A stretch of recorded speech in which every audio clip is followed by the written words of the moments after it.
Let's assume we're buying a car with a $35,000 list price, but we don't have to make any payments for 3 years, at which time we'll make a single payment for $35,000. First, in terms of our journal entry, we're obviously going to record a debit to car and a credit to loan or some form of liability. Our first step then will be to find out or determine what amount we should record for the value of the asset and the liability. In order to do this, we're going to have to make some assumption about the rate at which we can borrow money. Since our loan doesn't have a stated interest rate, and we don't have a cash price to use to calculate an implied interest rate on the loan, we'll use our cost of borrowing on some other form of debt that the company has, and in this case we'll assume that our cost of borrowing for this type of loan would be 6%. Then we can go ahead and calculate the present value of the $35,000 payment we're going to make in 3 years. We'll enter $35,000 for our future value, 3 for the number of years in the future which we'll make the payment, and 6% for our interest rate, and we solve for a present value of $29,386.67. So we record an asset for $29,386, the car, and a liability for $29,386. At the end of the first year, although we're not going to pay interest, we need to record or accrue interest expense.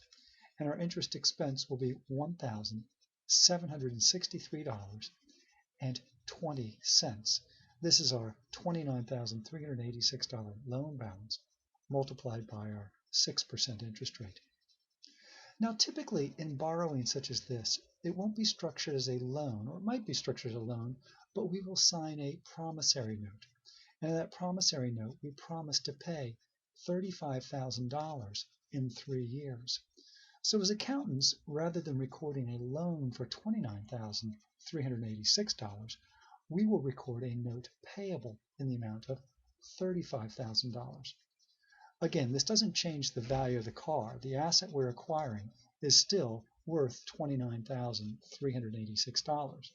But since debits don't equal credits, we need some sort of a debit, and we're going to debit what we call discount on notes payable. And that's the difference between the face value of the note, the $35,000, and the $29,386 car that we received. On our balance sheet at the time of the acquisition, we would show a note payable of $35,000 less the discount of $5,613 for a net notes payable of $29,386.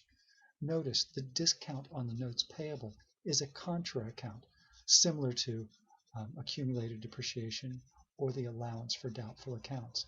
But in this case, it's a contra account on the liability side and reduces the liability from $35,000 to the actual amount we borrowed, which is $29,386. Now, at the end of the first year, we're going to need to record interest expense on our note. In order to calculate the amount of interest or expense that we're going to record, we're going to need to prepare an amortization table. Notice the beginning balance on our amortization table is our $29,386 that we borrowed, the value of the asset. Our payments on our notes are 0 for times 0, 1, 2, and 3 because we were paying simply the $35,000 principal or face value at the end of the period.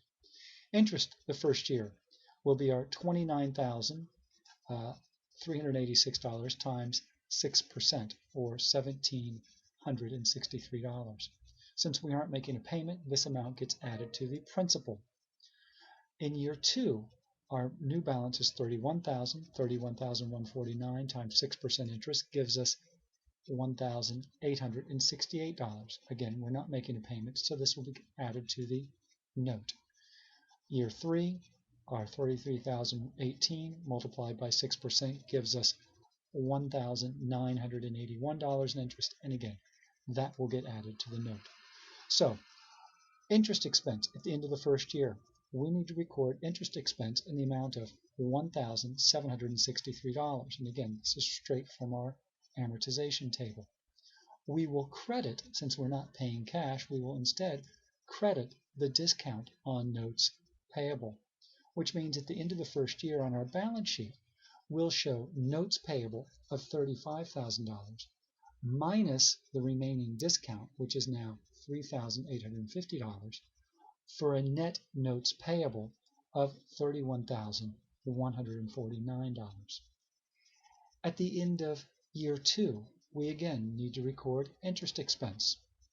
Our interest expense will be the $1,868.99 from our amortization table, and again we will credit the discount on notes payable. After we credit the discount on notes payable, our remaining discount is $1,981, and so year 2, the balance sheet presentation will be notes payable $35,000 minus the remaining unamortized discount for a net notes payable of $33,018. Year 3, we need to again record interest expense. Our interest expense now will be the $1,981, and we will credit the discount on notes payable. Now we can see at the end of year 3, our balance sheet presentation would show $35,000 notes payable. We would have no discount remaining for a net notes payable of $35,000. When we repay the note, we will debit notes payable for $35,000 and credit cash for $35,000.